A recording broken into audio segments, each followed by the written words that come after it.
Bom, boa noite. Hoje é dia 28 de abril de 2026. Vamos começar, né, mais um encontro aberto do grupo de estudo Ecologia e Marxismo.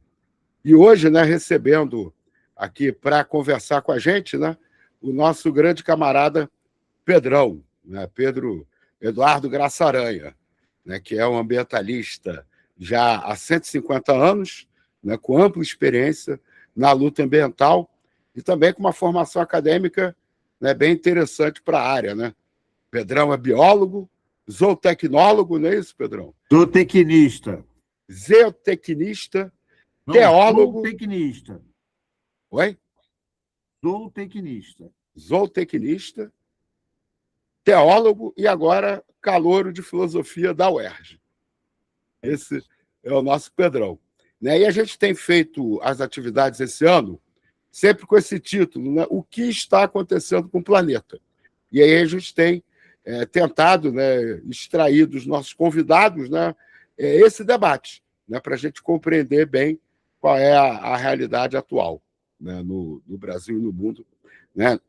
Geralmente sobre a questão ambiental, mas a ideia também é a gente discutir outras questões no futuro, né?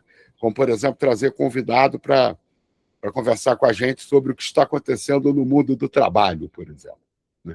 Então, sem mais delongas, passar a palavra para o Pedrão. Pedrão, fica à vontade, o tempo que você precisar. Então, primeiro, boa noite para os que estão ao vivo, bom dia e boa tarde para os que vão ver depois no canal do YouTube. Dizer que é sempre muito, muito legal estar aqui, né? Assim, eu faço parte do grupo de discussão e já é a segunda vez que eu sou convidado aqui para falar de alguma coisa que tem sido o meu cotidiano de estudo, né? Eu vim aqui primeiro para falar sobre a educação ambiental anticapitalista, né? A gente deu uma aula, uma palestra aqui sobre esse processo da educação ambiental, os caminhos da educação ambiental, né? E agora você me chamou para a gente falar um pouco da questão desses 3 últimos relatórios que foram lançados 3 no mesmo dia, né? No dia 15 de abril. E, coincidentemente, no dia 15 de abril, nós fizemos um programa chamado O que está acontecendo no planeta com o Eduardo Sabarreto e você lá no Fala FAD. Então, essa é um tema que está sendo muito estratégico, né? Assim, acho que a gente tem que estar muito ligado com o que vai acontecer com esse El Niño para a gente compreender. Então, a gente está num momento muito histórico das nossas vidas, né? Vivendo a questão do colapso ambiental sem precedentes. A gente, em nenhum momento da história da humanidade, nem na era do gelo, nem no período mais frio da humanidade, num pedaço da Idade Média, a gente viveu problemas tão graves sobre a questão do colapso como a gente está vivendo agora. A gente vive a poluição atmosférica cada vez mais excessiva, a poluição dos oceanos, o aquecimento dos oceanos. Acho que pode mudar, porque isso aí era o título, né? Então, eu acho que a gente está vivendo uma devastação sistêmica e para a gente compreender, eu acho que o que está acontecendo hoje, eu acho que a gente tem que trazer a ecologia, o centro, o estudo da ecologia, né? A ecologia clássica, enquanto ciência, que traz informações para a gente sobre as relações ecológicas entre os seres, porque eu acho que isso é uma coisa muito estratégica, e trazer a perspectiva revolucionária de Marx, né? E eu acho que é por isso que a gente chama esse processo que a gente...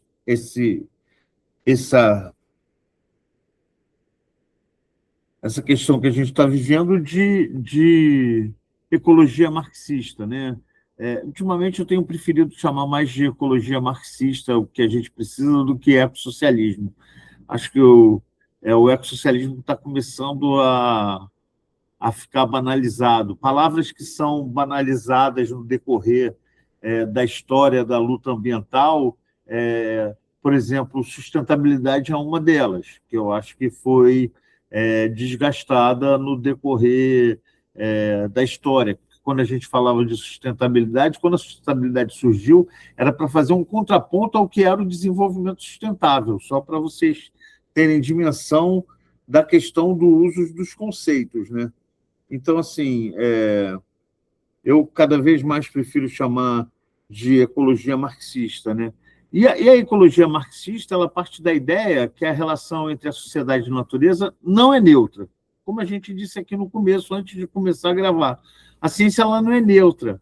Ela é medida pela forma histórica dessas relações com a natureza, né, e a organização econômica. O capitalismo ele depende da exploração para acumular lucro. Não vai existir capitalismo sustentável.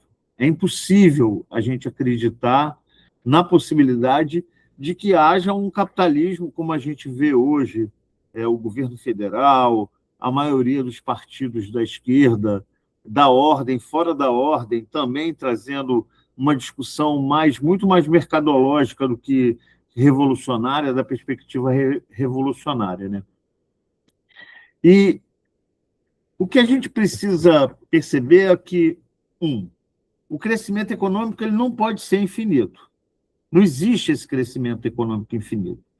E a gente precisa começar, ainda mais agora, cada vez mais, falar em decrescimento, em políticas que não passam esse lucro acontecer. E a exploração intensiva do trabalho e da natureza. Isso é uma outra coisa que não dá mais. É por isso que a pauta da escala 6x1 está tão aí na medida.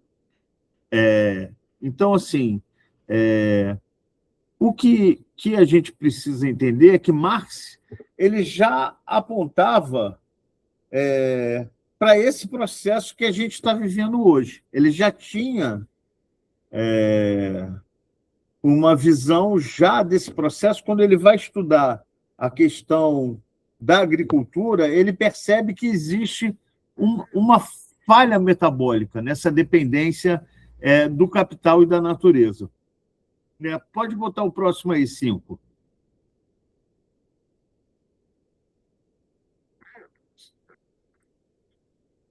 O outro, esse. Então, o capital ele vive da lógica da acumulação e da destruição ambiental. O capitalismo ele não só destrói a natureza, ele, por sua necessidade estrutural, ele destrói tudo, porque ele precisa de lucro, ele precisa sobreviver. Então, é uma expansão constante da fronteira agrícola. O que a gente tem hoje, né? Quando a gente pensa nas políticas do governo federal, em termos de expansão agrícola. O que a gente vê é a taxa de desmatamento diminuiu. Mas isso é uma falácia, porque a taxa de desmatamento ela não diminuiu. Ela não diminuiu. Porque se você pega a quantidade de autorizações para o desmatamento com licença, você vai ver que isso aumentou. Então, o desmatamento no Cerrado aumentou, o desmatamento na Amazônia aumentou, o que diminuiu foi o desmatamento ilegal. Mas desmatamento com autorização aumentou para caramba. Então, quando você coloca isso numa escala, você percebe que o desmatamento não diminuiu nada, né? A questão da extração constante de minerais, né? Agora estão discutindo até a criação de Terrabras. Gente, a gente tem uma estrutura já de proteção dos recursos minerais no Brasil, que é o CPRM. Não precisa criar a Terrabras. E tem uma outra questão, minério, petróleo, ferro. Esses negócios precisam ficar no chão, gente. Não dá mais, com o que a gente vai ver o cenário apresentado nos relatórios, não dá mais para a gente trazer essa perspectiva de crescimento e de minério e de novos celulares e de novos isso e novas tecnologias, né? A questão da urbanização descontrolada, né? Essa é uma outra questão que é um problema, porque é fácil dizer o crescimento da favela, mas a favela só cresce porque ela é uma expansão do capital, entendeu? O capital precisa ter problema de moradia, é uma estratégia. E a produção de bens descartáveis, né? O Cinco fala sempre da história da lâmpada, que tem mais de 150 anos, num um corpo de bombeiros, acho que é nos Estados Unidos, está acesa. Barcelona. Barcelona. Tá Nos Estados Unidos também tem lâmpadas assim. Acesas há mais de 100 anos, né? Por quê? As lâmpadas eram feitas para durar. E quando os caras perceberam que a lâmpada era feita para durar, opa, tem que fazer esse negócio romper fácil, né? E foi o que fizeram. Eu sou um jovem senhor, né? Eu entrei recentemente no Estatuto do Idoso. Então, assim, nós que vivemos já no Estatuto do Idoso, a gente viu coisas inacreditáveis. A máquina de lavar durava 20 anos. Eu nasci e fui embora de casa e a minha mãe, psicopata de trocar móveis, a máquina de lavar era a mesma, entendeu? Era a mesma máquina de lavar, porque a máquina de lavar durava. Agora, essas máquinas de lavar aqui que a gente compra, elas duram 4 anos no máximo, já começa a dar chabu, né? Então, assim, eu tenho que ver meu roteiro aqui, que senão eu entro nas perdições e me perco, né? Então, esse sistema baseia-se nisso. Pode ir para o próximo, 5.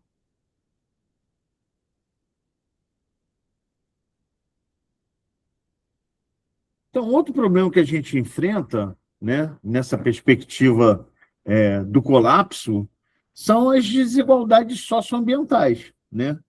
A crise ecológica, né, ela não afeta todos igualmente.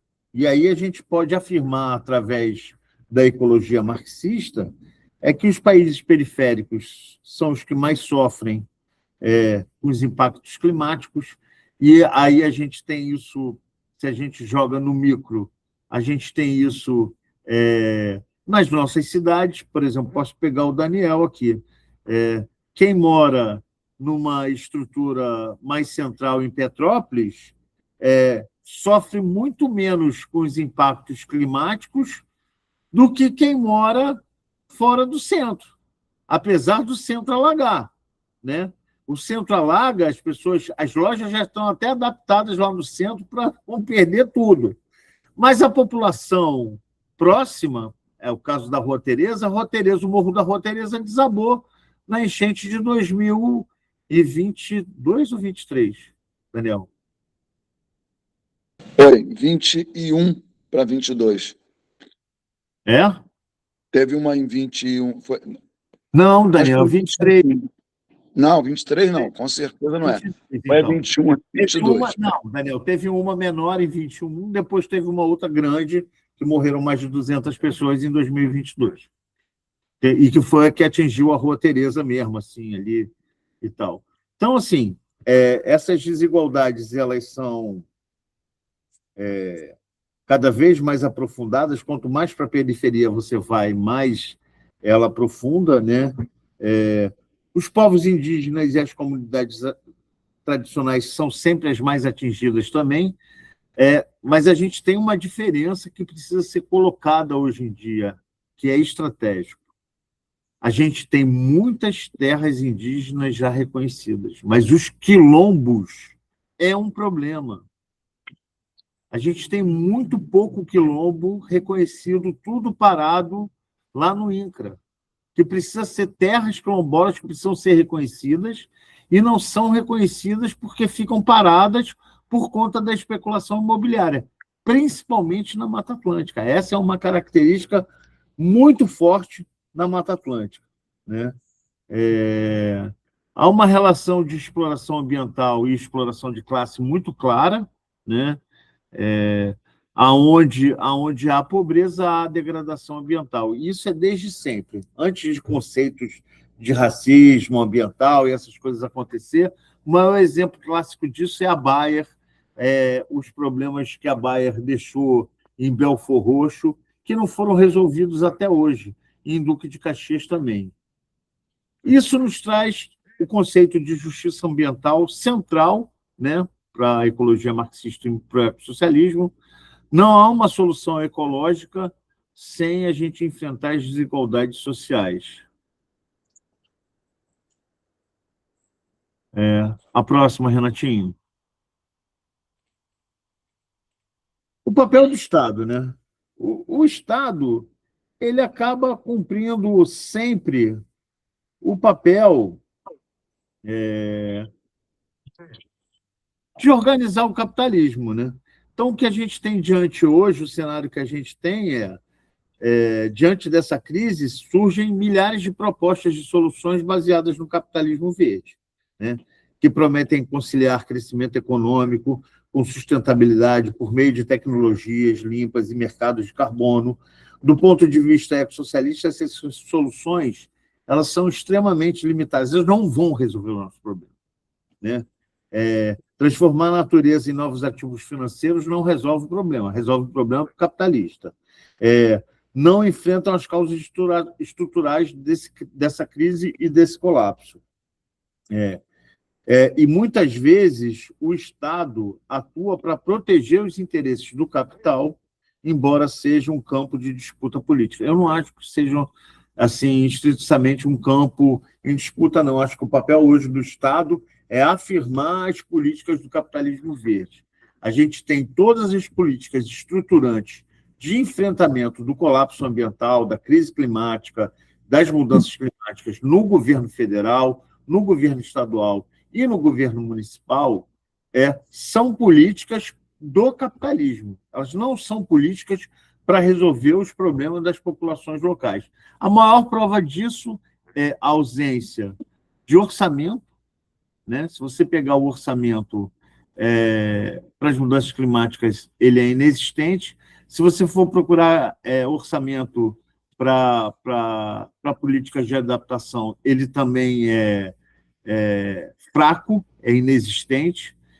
A gente não tem, por exemplo, a gente aqui no Rio de Janeiro, a gente tem o governo fala, não sai de casa de tal hora, porque o calor vai estar extremo. Mas não tem uma política para o trabalhador, não tem uma política para o enfrentamento disso pela população de rua, não tem distribuição de água, não tem distribuição de filtro solar. Quando acontece uma enchente, uma tragédia, o primeiro lugar que vira abrigo é a escola. Você não tem uma política de abrigo, você não tem uma estrutura nos governos, principalmente municipais, para montar acampamento, né? Ter um lugar grande, específico, um clube, que vá receber essas estruturas, é sempre as escolas, né? Então, pode ir para o próximo aí, 5.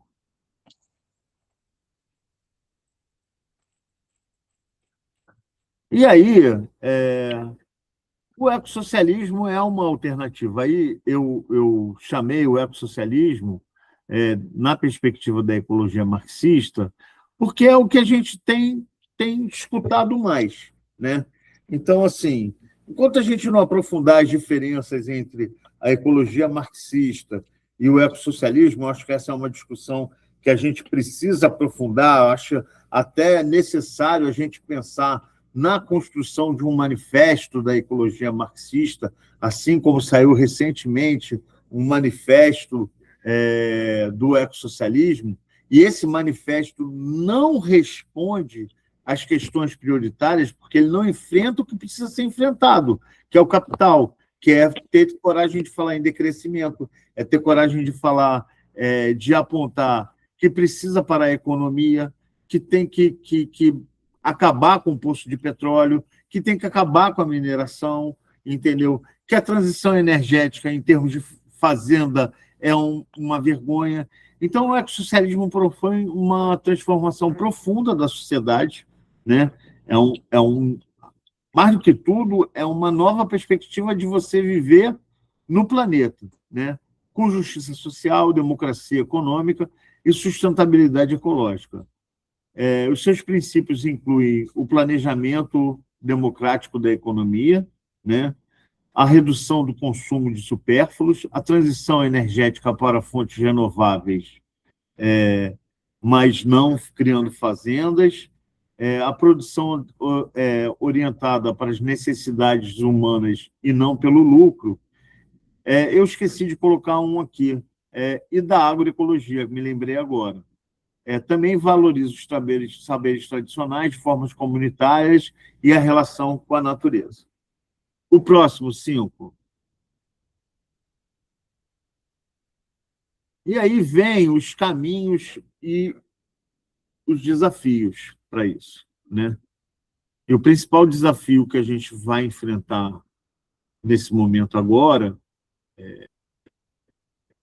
esse El Niño, né? Além da guerra, essa questão, esse El Niño, se ele vier com a força que os relatórios apresentam, né, os dados que são colocados, a gente vai enfrentar coisas muito, muito ruins, porque a gente já tem experiências de El Niños fortes, né?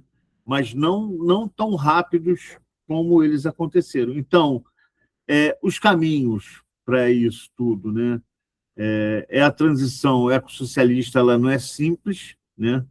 Ela enfrenta resistência, as corporações vão sempre fazer resistências, a dependência global dos combustíveis fósseis, a cultura consumista, né? Por outro lado, vão emergir movimentos de lutas, as lutas indígenas e camponesas, que já estão cada vez mais explodindo, né? Experiências locais de cooperativismo e uma revolução permanente global, né?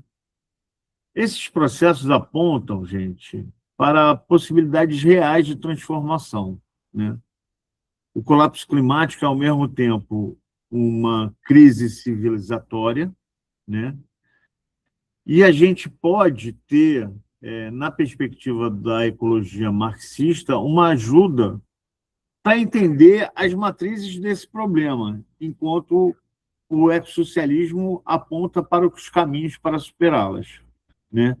Mais do que uma questão ambiental, trata da gente se repensar profundamente a nossa forma de se relacionar com o mundo, com a natureza e entre nós.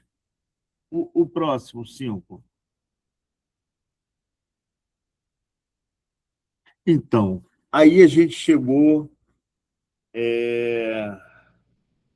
no ponto nevrálgico da questão, né, do dia de hoje, né? A gente está sabendo desde dezembro do ano passado, o James Hansen lançou um relatório em dezembro, já apontando que esse ano ele seria um ano de uma grande possibilidade de um aquecimento do Pacífico e de que a gente teria de novo um El Niño, né? Ele já apontava esses caminhos, né? Mas os relatórios que foram lançados todos no mesmo dia, no dia 15 de abril, agora, eles apontam para caminhos muito, muito duros, muito duros, muito duros. Por quê? O próprio Copérnicos, né? O relatório de mudanças climáticas do Copérnico, quem é mais travado no avanço de dizer que o negócio vai ser feio é a Organização Mundial de Meteorologia. Ela é sempre mais amena no que aponta os estudos. Mas esse estudo do Copérnicos, que foi lançado também no dia 15, ele aponta questões que foram muito impactantes para o Eduardo Sabarreto, por exemplo. A diminuição, agora em março, do gelo no Ártico foi gigantesca, porque a gente teve o março mais quente da história da Europa. Então, a gente teve uma perca de 7% do gelo no Ártico, né? Isso é muito ruim. Eu acho que dá, ó, se vocês apertarem aqui, aqui não entra no meu. Se vocês apertarem cada clique desse, vocês entram nos relatórios, lá aí no de vocês, né? Então, assim, a gente está num processo de aquecimento do Pacífico tão grande quanto o que aconteceu em 96 e 97, tanto quanto o que aconteceu em 2023 e 2024, né? O El Niño é um evento que acontece. O primeiro El Niño que eu lembro de ser falado foi o de 1992, durante a Rio 92. A gente teve ondas de calor extremo, de 35, 36 graus, isso em 1996, junho, fazer 35, 36 graus era coisa pra caramba, né? Eu nasci aqui no Rio de Janeiro e eu morava nos Alpes Suíços do Lins de Vasconcelos. O Lins de Vasconcelos foi concebido, o bairro do Lins de Vasconcelos, ele foi concebido por ser um lugar fresco. Então, as pessoas chamavam de os Alpes Suíços do Lins de Vasconcelos. Eu lembro de junho, maio, a gente ia ter que ir para a escola de casaco, de sentir frio, de dormir com 2 cobertas. Eu fico imaginando o Daniel, quando era jovem, em Petrópolis, nessa época. Se aqui, nos Alpes Suíços do Lins de Vasconcelos, era um frio horroroso, eu fico imaginando Petrópolis nessa época, o quanto era duro. Petrópolis hoje tem um monte de gente que já tem ar-condicionado em casa. Se você pensar isso há 20 anos atrás, era inconcebível alguém ter um ar-condicionado dentro de casa. Então, assim, o El Niño, ele é um fenômeno natural, ele é um processo que acontece do aquecimento das águas do Pacífico, né? O Serginho está dizendo aí que mora na Barreirinha do Lins. A Barreirinha do Lins já foi os Alpes Suíços. Por si só, é um fenômeno natural, né? Que é capaz de alterar padrões de chuva, temperatura numa escala global de mudanças climáticas. Estudos recentes indicam que esses eventos extremos do El Niño também podem se tornar mais frequentes sobre o aquecimento global. É o que está acontecendo, né? Claramente, a gente percebe que esses eventos eles estão cada vez mais... Eles levavam 4, 5, 6 anos para acontecer. Agora, o último foi em 23, 24, e a gente já vai ter um agora, 26, 27. Né? Na perspectiva do James Hansen, o planeta já ultrapassou todos os níveis seguros de aquecimento, com desequilíbrio energético crescente, ou seja, a Terra absorve mais calor do que consegue dissipar. Esse excesso de energia alimenta eventos extremos, que aceleram processos como o derretimento do gelo, a elevação do nível do mar. Embora muitos desses processos sejam graduais, o que a gente vê e fala não vai ser um dia depois de amanhã, né? Não vai ser um filme, não é um filme, não é 2012, que vai lá, para a curva, as correntes marinhas param e começa a tragédia acontecer. Não, é numa larga escala. Se você pega os gráficos, é que eu não coloquei os gráficos aqui, porque eles estão nos relatórios. Se você pega os gráficos que estão no relatório, você vê a elevação da temperatura e você vê que nessa década de 20, a elevação, a curva faz assim, ela vem num gráfico assim, assim, assim, e a partir de 23 ela faz isso assim, né? E o último El Niño grave que a gente tinha tido tinha sido em 2016, né? Então, assim, embora muitos desses processos sejam graduais, seus efeitos se manifestam de forma abrupta na vida social, colapsos agrícolas, crises hídricas e eventos climáticos extremos, né? O de 2015 e 2016 promoveu a escassez hídrica de tal forma no Sudeste que o São Paulo precisou pegar água do Paraíba do Sul, né?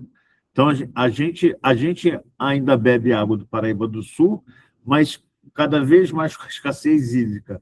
A gente pode ficar sem água do Paraíba, ou a gente pode ficar sem água do Paraíba também, porque pode a montanha de lixo que tem lá na Companhia Siderúrgica Nacional, CSN, pode cair, contaminar tudo e a gente ficar sem água aqui no território também.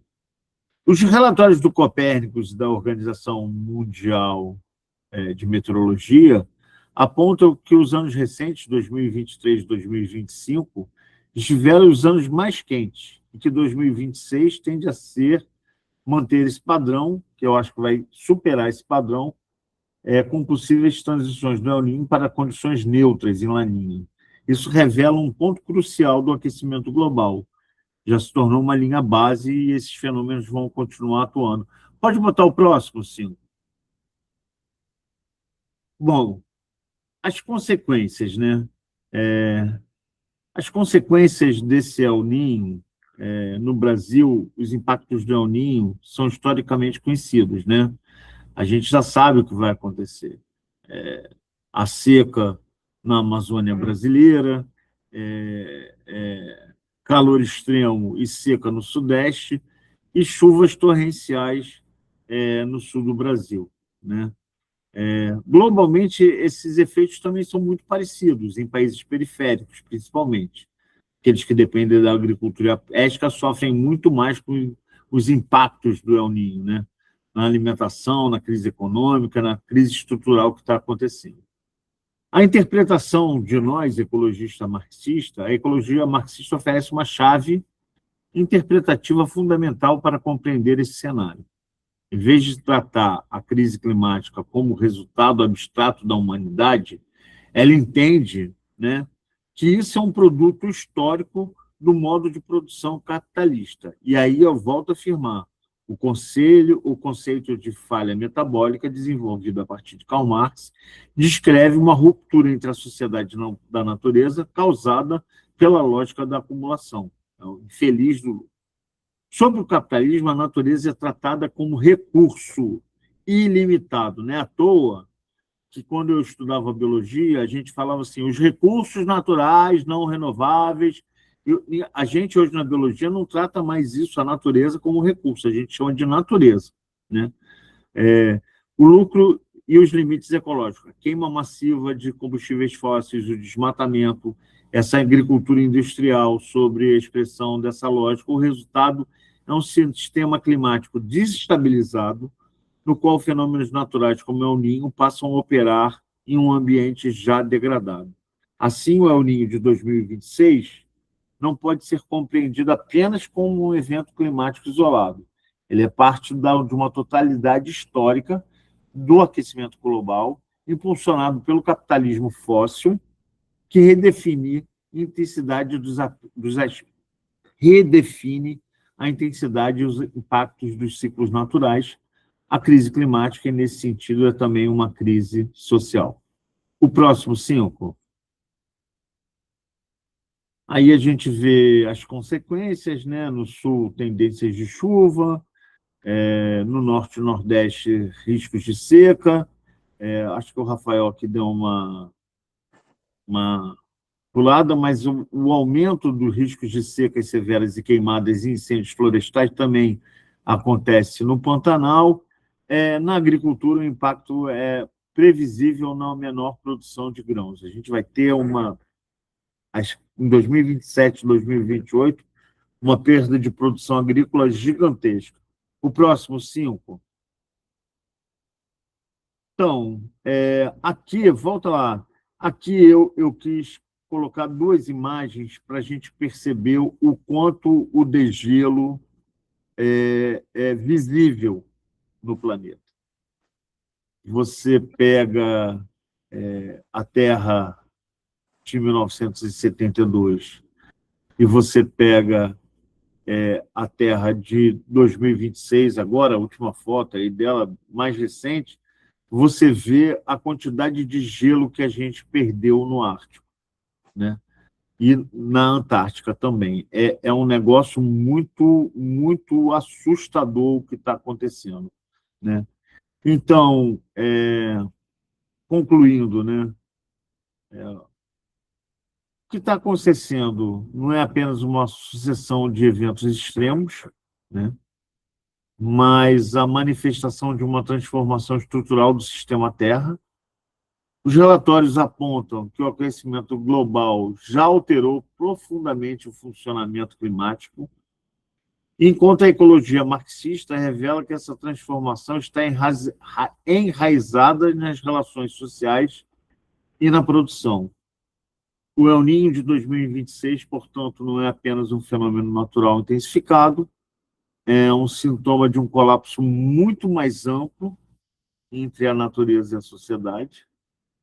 Eles entram numa contradição aberta e entender isso hoje é essencial para pensar não apenas em adaptação, mas em transformação estrutural das formas de produção e da relação com o planeta. O Eduardo aponta muito bem, o Eduardo Sabarreto, que a gente está num processo de não retorno, né? Não tem retorno. O que vai vir, vai vir. O que a gente precisa é nos organizar para enfrentar isso tudo. Isso é fundamental. E aqui a gente cumpre bem esse papel, né? Esse grupo ele tem um papel muito estratégico quando ele coloca isso como pauta, né? Essa estratégia da gente se organizar, da gente ter conhecimento para a gente poder enfrentar o que está por vir. Porque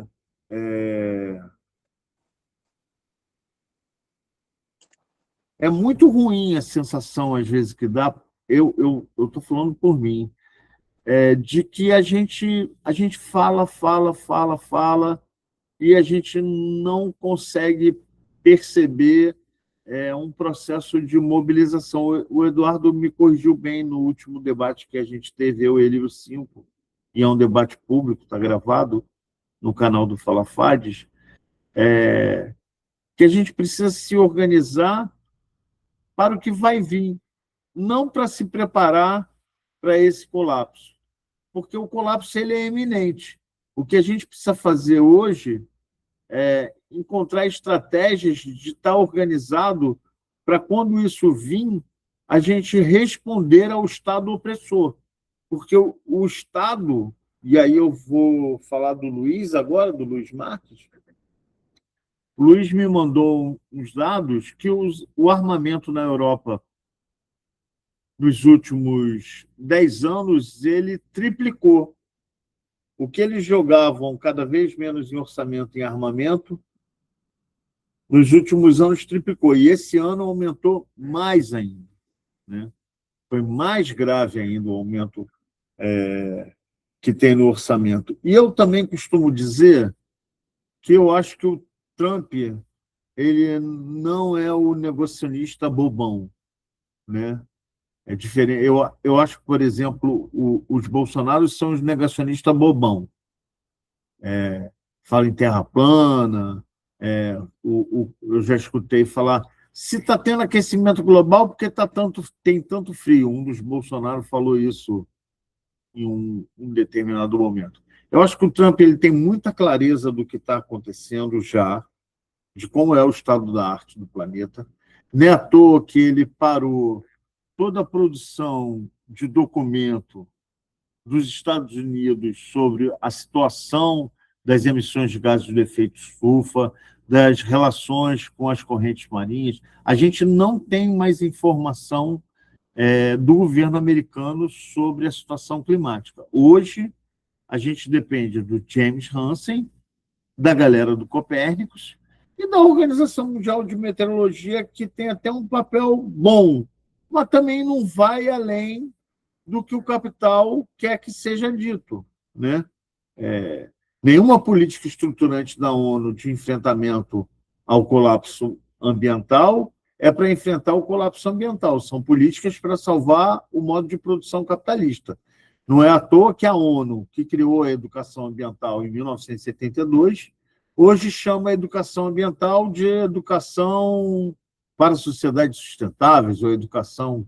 Tem um outro nome aí que o Léo podia depois me lembrar, se ele lembrar, que eu não consigo lembrar qual é o nome, que é uma educação que não cumpre mais o papel da educação ambiental, cumpre o papel de responder aquilo que o capitalismo precisa.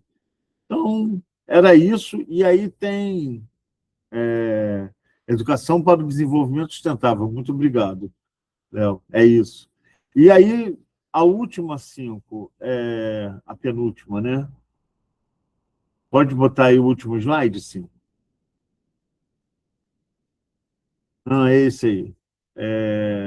Aí estão os links, né? O 5 mandou para vocês todos a apostila, mandou a apresentação, e eu agradeço aí vocês ficarem esses 40 minutos aí me escutando. É isso. Muito obrigado.